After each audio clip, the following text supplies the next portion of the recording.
Good evening and welcome. With one eye on the wind gauges, the other on new fires popping up, crews in Los Angeles are taking advantage of what's expected to be a brief improvement in the weather picture as they struggle to eke out gains against the region's deadly wildfires. Tonight, the death toll rising in the Los Angeles area where at least 5 major blazes are burning. The biggest in the coastal city of Pacific Palisades. That sprawling fire now 8% contained. The Eaton fire near the foothill communities of Altadena and Pasadena, only 3% contained. More than 7,000 structures there damaged or destroyed. The death toll between the two fires now at least 11. In the fire zones, people who days ago were literally running for their lives are now returning to smoldering communities, hoping their homes will be the exception, the one standing amid the destruction. Tonight, destroyed communities anxious to know what's next, also questioning how things were allowed to get so out of control. Let's start once again with Tom Llamas from L.A. The firefight in California now in day 4. Today we saw firsthand how homeowners continue to face the wildfires head on. Topanga's there. If we burn, Topanga burns. We need to stop this. Using water hoses, shovels, and sprinklers, these residents have been fighting for days.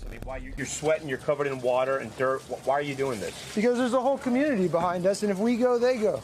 With firefighters on the ground and the wind slowing down, air assets attack the blaze from above.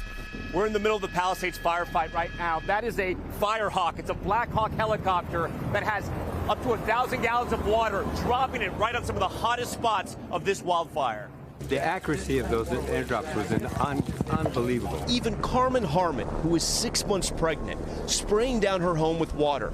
She's expecting a boy and says she's trying to ensure her baby has a place to come home to.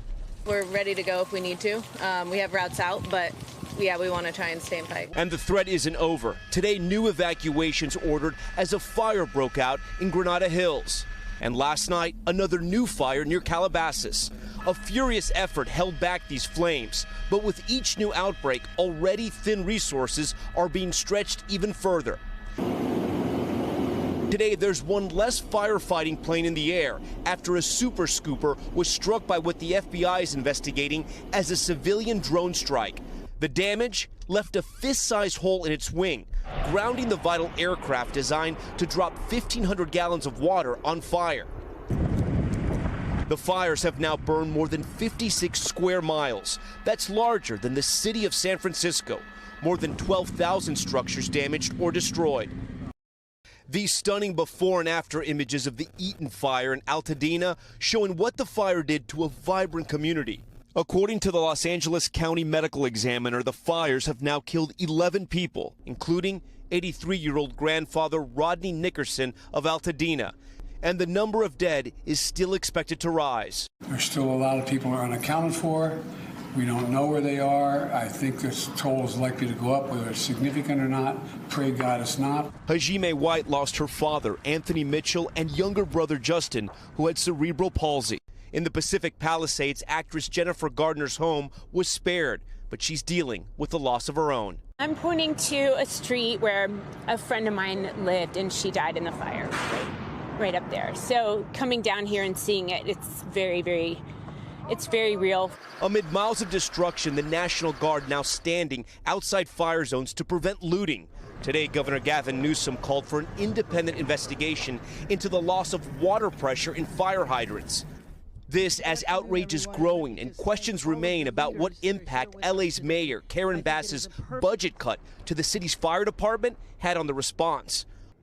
Our local station, NBC Los Angeles, pressing the city's fire chief for answers. So $17 million cut did not allow us to do what we needed to do. And where that impacted us specifically for Palisades was our ability to move into reserve apparatus. So that apparatus could not be utilized in this fire? We were limited with the number of resources that we could add and pre-deploy to this fire, yes. Searching for answers as to what went wrong, as so many now search for a new place to call home. Tom, let me circle you back to the top of that story. The residents you were with in Topanga, were they able to save their neighborhood?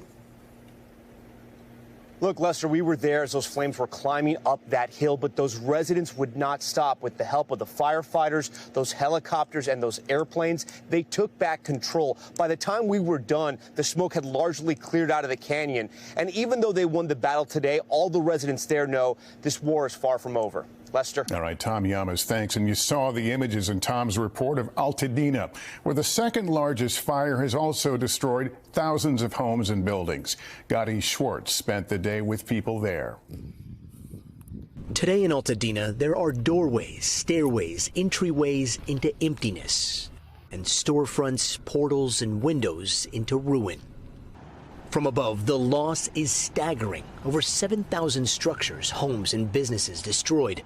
And for Kim Hood, the greenhouse facing the mountain wasn't just her dream home, it was what her parents passed down to her before they died. What was your reaction when you first saw it? Tears. Tears. My husband's like, okay, I thought you already cried out. I'm like, apparently not.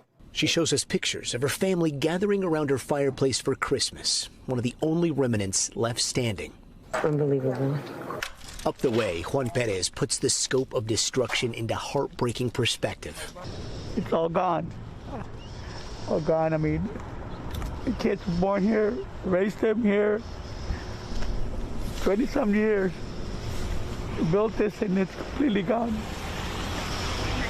Not just me, it's my whole neighborhood is gone.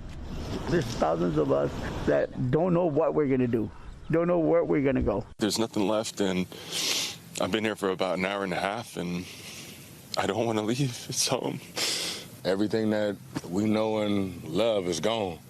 Not just this house, my whole city gone, man. The whole thing, like everything, my whole neighborhood, everything that I grew up to love and know is burnt up. But in this working class community that feels more like a small town than a part of LA, there's already talk of rebuilding where their roots are generations deep. Sometimes you get knocked down, but we're just not going to be knocked out. You know, you fall down and we get right back up. And when the rebuilding begins, the Altadena hardware store will be ground zero for reconstruction. Jesus. Even if you've got building supplies in the parking lot. On the street, wherever we can put stuff to help people, we're going to put it. Yeah, we're going to do everything we can. And Lester, Jimmy says the night of the fire, his home was saved by a neighbor with a hose. When he finally got into town, they got to work saving another neighbor's home, and that's why they weren't able to come check out this shop. And even today, before that interview, they were out trying to put out another hotspot with buckets to save a friend. He says that is what defines this community. Lester? I'll tell you, you can't help but feel they're going to get there. They're going to be okay. Gadi, thank you.